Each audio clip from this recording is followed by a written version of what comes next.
Hey, and welcome back to the Fully Booked Photographer podcast. And today we're talking about something really, really interesting. And this is a great help to small businesses, right? Is that it's hard to create marketing demand sometimes for what you do. But if you can see a wave that's somewhere else that is catching consumers' attention for whatever reason, right? That often we can ride that wave. So Jeanine, you're appropriately dressed. We didn't even plan this, right? But you're appropriately dressed in your Think Pink outfit, right? Because I think this is a great example of riding a wave, right? When somebody else is actually helping you do your marketing for you, right? And is making the consumer aware, and then you see that wave and you see it coming in the distance and you prepare for it. And sometimes you might sort of get on the board too quickly, and the wave hasn't arrived yet and you fall off your surfboard. But then, you can get the timing right. So just tell everybody, first of all, what wave you're riding. And then we'll talk about what the Think Pink concept actually is and how you do it.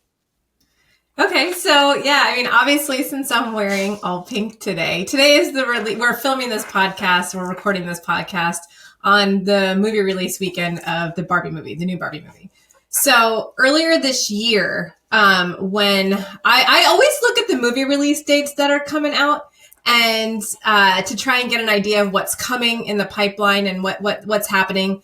And so I had seen earlier this year that a new Barbie movie was coming out. And I'm like, we've done pink sessions in the past and they were very popular. I'm like, I bet you this summer we can use this, right? And we can have Barbie sessions again. And so we got it into the calendar. We figured out a way to put it in the calendar in our busy summer and started paying attention to the marketing as it was coming out. Now, of course, when you're relying on Hollywood, sometimes it's up or down, right? You don't know if the movie release is going to be great, if the critics are going to love it, if the critics are going to hate it. And so it's an interesting thing to try and tie your wave to that of something that's a little unknown. But I just had this gut feel that we were kind of in the mood for something fun and cheery because we haven't had a lot of that lately. There hasn't been a lot of fun movies out. There hasn't been a lot of girly movies out.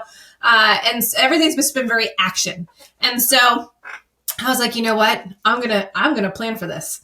And so we worked on our sets early. We had everything done early. We had all the images, all the sample images done early. We started leaking out sneaks about it. Like, hey, we're working on something pink for the summer. And the comments that we were getting from our clients on social media were like, oh my gosh, are you doing Barbie? Oh my gosh, are you really going to do this? And I started getting positive feedback. So I knew we were on to something when we started leaking out the idea that we were going to be doing it. And so that's kind of how I knew that it was going to be a wave that we could ride. So let's just stop there because there's an important lesson here, Jonathan, isn't there? That, before you make a whole lot of investment in something that's new, right, you can actually test the market, right? You can actually test the market to see if there's an appetite for this. And Jeanine just did that, Jeanine just did that by testing with our clients, by, sort of teasing them a little bit. And it's not only making them aware, but it's testing what demand might be like. Yeah, the best way to do that is if you have a following or email list. You have an existing database of clients. You say, just send them a short email. We're thinking about doing this. Are you interested?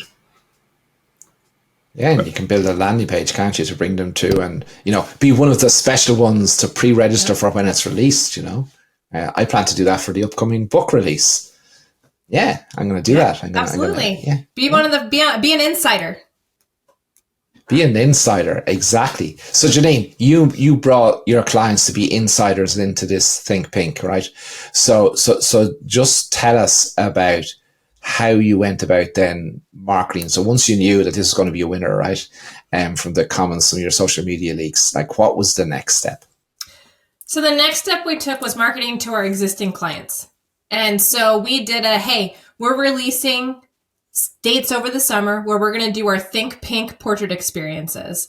And we did them in the past as short sessions just on one day with just one background. So I said this year, because of the movie release and all the excitement buzzing around, we've gone I can't remember the exact wording. I used some Barbie wording, right? So I was, in pink wording, and I was like, we're going overboard. We're going over the top, and we're doing 4 sets. And so if you want to be first on the list to book these sessions, fill out this form and we'll get in touch with you and get you booked. So we marketed it first to our existing database. So that way they could be the first to jump on in before we took the marketing out to the masses. Interesting. And so tell us how it's gone then. Like what? Because I can see you're dressed in pink, right? I saw from your I saw your social media feed on Saturday that you were shopping for the right pink sneakers to wear. Yes, I have them on. I don't know if I can get my feet up high enough, but yeah, look, they're on. Oh, so those, if you can't see Janine's pink sneakers, they're pink, like they are proper pink. They are proper pink. So I'd say when you went shopping for them, when you walked into the store, they must have had some reaction to you. They were. The guy was so funny. I'm like, I need hot pink sneakers. And he shows me a pair of sneakers. I'm like, those aren't pink enough. He shows me another pair. I'm like, those still aren't pink enough. And he's like, are you like shopping for a costume or something? And I'm like, are you living under a rock? Do you not know what movie is coming out next week? I need Barbie colored shoes. And so, no, I'll tell you though, Ronan, when I knew I was onto something was when I think one of the big news conglomerates or whatever had done an article on the fact that they are running out of the Barbie pink color paint worldwide. That's how popular the movie was. They used so much of it in making the set, and then people were so onto it, they were running out of the hot pink color worldwide. And I was like, oh, hot damn, I'm onto something. And so, yeah, that was kind of my first inkling. And I shared that article on social media too. And I'm like, look at this, everyone. We're onto something here in Wesley Chapel. So, yeah. Good stuff. So when you figured all that out and you knew you were onto something, right? And so you built your landing page that you had, you started to advertise as well. So like how many sessions were available in the first iteration of Think Pink? So I thought we were just going to do a day. Like I do most of my theme sessions. We'll book it for a day, book 12 and be done. And so I always recommend in our marketing when you're doing something themed, because people have to prepare for it. They have to buy clothes. They have to get it on their calendar, especially over the summer. People are traveling. There's vacations, summer activities, summer camps, things like that. You need to give people ample time to prepare. So I'm always a big proponent of a 6 to 8 week lead time in your marketing. So that way people can get it on their calendar. It starts to build up awareness, starts to build up demand and things like that. And so I thought, 6 to 8 weeks out, I can fill 12 slots. That's not a problem for one day. And that was the original plan. And what happened? Did you fill it in there? So, all right. So now it's funny because this is how, I think you were alluding to this in the beginning when you said you could fall off your surfboard. So originally we when I had sent out the email, we booked like 4 sessions from our existing clients. So I'm like, oh, great. I only need to fill 8 from our ad that we're running. And so I ran the ad, and hot pink is a great scroll stopper because the color is, very eye-catching. So I ran the ad, and we got a lot of interest. We had a lot of leads come through. We made a lot of phone calls, but we only booked like 4 more sessions. And then the ad just kind of died. And I'm like, that's interesting. Maybe I was wrong. Maybe people don't want pink sessions, and because we had only at that time then filled like 9. So we didn't even fill the day. And so I was like, all right, well, we'll just put the ad to rest for a minute and go back to the other things that we're doing. I mean, I'm still happy with 9 sessions in a day. I would have still had a successful campaign. So I let it die down for a little bit, but then I went to go see a movie, and the Barbie movie premiere was showing at that time. Like they were doing the trailers for it. Once those trailers came out, and the trailers did not come out as early as I was marketing. So I knew that the Barbie movie was coming out, and people that were in the marketing worlds clearly knew because like people were talking about the pink color and things like that. But the average consumer didn't really know that this movie was coming out. So I actually marketed too early. So the only people who were booking the sessions were people that were just naturally Barbie fans, right? That didn't need, what's the word I'm looking for? Like those who ride the train. Who are they become fans of a team when they win. You need another trigger event. It's something else that just triggers the desire, right? Something else that triggers the desire. I don't know why I can't think of the word that I'm looking for. But anyways, so as soon as those trailers hit, and when those trailers hit, they were everywhere. You couldn't watch a video on YouTube without seeing the trailer. You couldn't watch anything on TV without seeing the trailer. You couldn't go to a movie without seeing the trailer. As soon as that hit and everybody started posting on social media again, I'm like, oh my gosh, have you seen the Barbie trailer? I can't wait to go to the movie, this and this and that. Then I was like, you know what? I think I'm going to run this ad again. When I ran it again, holy freaking cow, that's when it went on fire. So, Jonathan, a lesson here, right? Because often people give up too early, right? And don't analyze. And often as entrepreneurs tend to be early with stuff, right? So there's a big lesson there about you don't give up the first time, right? Yeah, absolutely. But also, it's a good lesson in that you have to offer what people want as well. Because sometimes we see photographers trying to force their ideas onto their market, and that just doesn't work. You can't force someone to desire what you have to offer. You have to figure out what your client actually needs or what your client desires. And that's important too, because as photographers, photographers are very creative and artistic, and they want to focus on expressing that, and that can get in the way of your marketing sometimes. And that's why riding a wave can give you that extra boost. That's why Jeanine has seen that huge boost with Barbie, is because she's leveraging the awareness created by the movie itself with all the trailers. It's something that people are interested in. The desire is built. So she's just leveraging that with her sessions. And when you leverage something with an inbuilt desire like that, it can help to accelerate results. But in terms of not giving up, it's important to, recently we were chatting, and 9 out of every 10 ads that you probably will put up will fail. But that one will make you a shit ton of money. Oh, sugar, I cursed on the podcast, my bad. We're allowed one, right? Boatload of money. Should have said. We can't hear you, Jeanine, by the way, just in case. Oh, I said you stole my one chance to curse. Darn it. Sorry. It's for a good cause.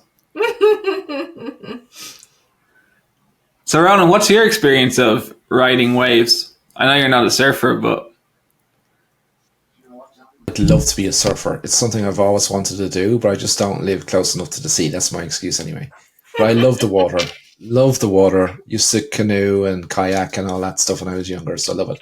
But to it was the first idea here that I saw. This idea of riding wave came from Mike Michalowicz, right, in his book about this, and about how surfers, if you are a surfer, that they're on their paddleboard and they're sort of lying on it and they're watching it, and they can predict when the big wave is coming, right? So they don't waste their energy standing on the board until the big wave they can see it coming, and then they ride that wave, right? And the same applies to business. So to answer your question, we've always made quality mounts and bevel mounts and all that good stuff, and we saw a move very early. In fairness, it was when Sue Bryce started to talk about her process, and that she puts she has a box and she puts her mounts in it. And this is very early now. This is before she had done anything with Graphy Studio, and she launched her range with them. And I was sitting in the audience, and your mum was with me, and we were in Las Vegas, and we were sitting there, and she was talking on stage, and I went, "That's it, Susan." And Susan said, What are you talking about? I says, "That's the next wave." So I came back and I got my product development team and said, "This is what we're going to do. We are going to make, we were already making boxes, and we obviously were making mounts and mats and stuff." I said, "We are going to make the ultimate folio box. We're going to make the ultimate folio box, because there's a wave coming, and we're going to position ourselves as the as the brand leader. So, we rode that wave, because at that time we weren't doing business in the United States. We were just in Europe, and we were looking for a way to get to the United States. And that was part of being at that conference, was like, what problem can we solve for photographers in the United States that we can service from our home country in Ireland? And that was it. And we rode that wave, and we are the ultimate folio box, and we are the market leader in folio boxes, and we have the best folio box in the world in 3XN, and the best customer service and client happiness and all that good stuff. So that was an example of one of the waves that in the past that we've ridden. But let's go back to Think Pink. Jeanine, yes. Talk to me about so it goes crazy. It goes crazy everywhere, and the bookings, you were at 9 bookings. So what happened next? So what happened next is, within a day, when that ad went live again, we filled that day. We filled Sunday, the day that we had originally booked. I'm like, oh my God. And the leads were still coming in. And I looked at my team like, we have to find more days. But we don't have more days. When are we going to do this? So we moved some things around for Monday, so that way that we could keep the set up. Because Saturday we were doing Wizards, right? This is the whole thing. We were squeezing this into a calendar that was already pretty full. And so we opened up Monday, kept running the ad, completely booked Monday. And I'm like, oh my God. And the leads were still coming in. I was like, what are we going to do? And so I'm looking at myself, and I was like, and I looked at the team like, we're going to die. Like, we need to open a third day. It's going to be back-to-back 12-session days. We're used to doing stuff like this around the holidays, but it's still not that crazy. Like, we still have some breaks. And I was like, but we have to do this now, because there's no, oh, well, let's have another Barbie date, or a Think Pink date open up in August, or after school starts, or things like that. Cause the demand won't be there anymore. Everyone's excited about it now. Like, I mean, especially I know you guys aren't looking, but the movie premiere did happen it's been like Wednesday night, there was a sneak peek premiere, and tonight's the opening of the movie, and people are already posting their outfits that they're going to go watch the movie in, right? Like their Barbie and Ken outfits, and everyone's dressing up to go. And it's like I said, I knew it would be something fun that people would be excited about. And the word I was looking for is bandwagon. Everyone's jumping on the bandwagon. And so everyone's jumping on this Barbie bandwagon, and because people want something fun. We've just had a lot of not fun recently. The news hasn't been fun. COVID wasn't fun. Wars aren't fun. Disease isn't, like, money isn't fun, like a recession isn't fun. Nothing is fun. Going grocery shopping isn't fun. It's too expensive. This is fun. It's pink. It's exciting. And people just want some fun and happy, and they're latching onto it. And so are we. So we opened up a third day, fully booked that. I'm like, crap, there is no fourth day. What are we going to do? So what we ended up doing was we told people on the phone, listen, the days that we are going to have the studio fully decked out in pink are completely sold out. And we told people, like, this is like crazier than we ever thought it would be. Because when we're marketing, we always want people to realize that they're making a decision that everybody else has made, right? So that way, we start talking about pricing, we start talking about products, they think, well, if everybody's buying it, then I need to buy it too, right? And it's that whole you're okay, we're okay, and you want to do what everybody else is doing. So what we started saying to people on the phone when we're calling leads is like, listen, those initial 4 days sold out so fast. Like the first 2 days sold out. Then we had to open a third. And here's where we're at now, right? So up until school goes back, we'll book your child for a Think Pink session. You can pick the 2 to 3 backgrounds that you want. We'll set them up for you. But the rest of the studio won't be decked out in pink. Everything else you'll still get. We'll still give your girl or your son or your daughter, because we have some people booking for Ken as well, to give them their little gift bag. You'll still get your movie ticket, everything like that. Just the rest of the studio won't be decked out. And they're fine with it. Totally fine with it. And they're like, the photos will still be the same and the experience inside the studio will still be the same. Okay, we're good. So that's what we're doing. So any empty space that we have in our calendar, we're filling with sessions for people that couldn't get into those original dates that we had. And there's an interesting lesson there, Jeanine, about you talked about riding the bandwagon, but like it's riding now. Right. It's now. This in a month, it's not going to work. And so it's one of those things, like people are excited about it now. And so I think this is a really good lesson for everyone listening too. Like you have to be on top of things, because I've seen members in our group and I've seen people like other photographers online. They're like, oh, maybe I should do pink sessions. I'm like, oh, it's like, you're too late. I mean, like, you could get on it, I suppose, really fast if you have samples in your archives and get an ad out there today and find a date in your calendar. But if you have to order things to photograph samples, and you're too late. It's too late. No one's going to, by September, people are going to be on to fall. They're going to be on to fall things, back to school. Everything's going to have moved past this summer of fun, right? It's a summer feeling. It's not gonna last past that. So Jeanine, when we next visit you, when Jonathan and I next visit you, I'm looking forward to you doing Jonathan as Ken against your pink. We'll put him in some like white pants, a hot pink shirt, white jacket, white penny loafers. Yes, let's do it. He's already written his letter to Santa Claus, so I can see he's got Barbie top of the list. He's got Ken top of the list. You know, he likes Barbie who rides horses. Apparently, yeah, Santa's going to be really busy this year. Really busy. What are you talking about, man? It's so much fun to play with Jonathan and tease him. He doesn't sometimes realize we're teasing him, I think, Jeanine. So Jonathan, have you ever ridden a wave? Sorry, I just find that expression absolutely hilarious sometimes. Not really. Yes and no. I mean, if you can call COVID a wave, but I wouldn't call it a wave. So some of the best advertising returns I've ever seen was March, April 2020 when everyone was locked up. Because due to the pandemic at the time and COVID, everyone was inside. They had nothing better to do. They were scrolling on their phones. So the attention and the volume of people was huge. So I don't like to call COVID a wave. That's not really a wave. That's just an unusual situation, I will call it. But yeah, I guess that it can be compared to a wave, I guess, but it's not really a wave.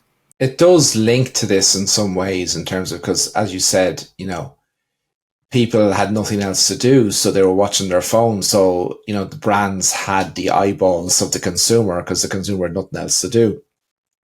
In the same way as what Jeanine's talking about is, the consumer, we only have a certain amount of capability to focus on something, right? And the Think Pink, people are focused on it because the movie's out and all the talks about the movie and all the marketing about the movie and all the TVs will be talking about the movie and the people queuing to get in and can't get tickets and that it's booked out solid and all that stuff brings eyeballs from that to Jeanine's business, right? So I know it's different, but it's similar, isn't it? Very similar, and I guess there is an element of a wave in there because during COVID was like the trigger event for, a lot of people wanting to become healthier. So promoting like health supplements with Facebook ads, that I guess is a wave technically, promoting them during COVID on Facebook because there was a desire built by COVID for people to become healthier. So yeah, I guess it was a wave from that perspective. So Jeanine, as a photographer, as a very successful photography studio, right? What is your process for trying to discover the next wave, right? Because you'll have done Think Pink, as you said yourself, right, and it'll be over and it'll be yesterday's story. But you got to replace that with something else, right? Right. So talk to us about your process for that. Like, what are you, when you're lying on your surfboard and you're looking out into the ocean, like what are you looking for to see the next wave that's coming?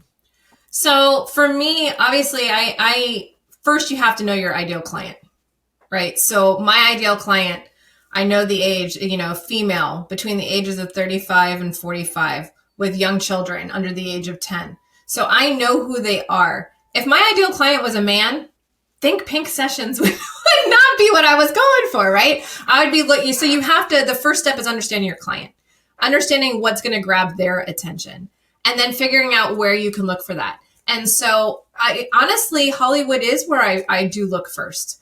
And so I always, and I think I said that earlier too, I always look in the beginning of the year what movies are coming out because they list them, right? So you can know what movies are coming out. So you can kind of take a look and see is my ideal client going to love this? Is this something they're going to take their kids to? Is this something they can share is this an adult idea, or is it an idea they can share with their kids? And so I sort of look for that. And then that's my first go-to, always has been. And we tie a lot of our themes into what's happening in the movies, because that's what gets the most attention in the news. And that's where a lot of things play off of. And so I always look there first. Then I start looking at what's trending in catalogs. So what Pottery Barn, for example, what new lines of decor are they coming out with? Because they always license something. You know, like a few years ago, they licensed Harry Potter, and then they licensed Star Wars, and then they licensed Winnie the Pooh.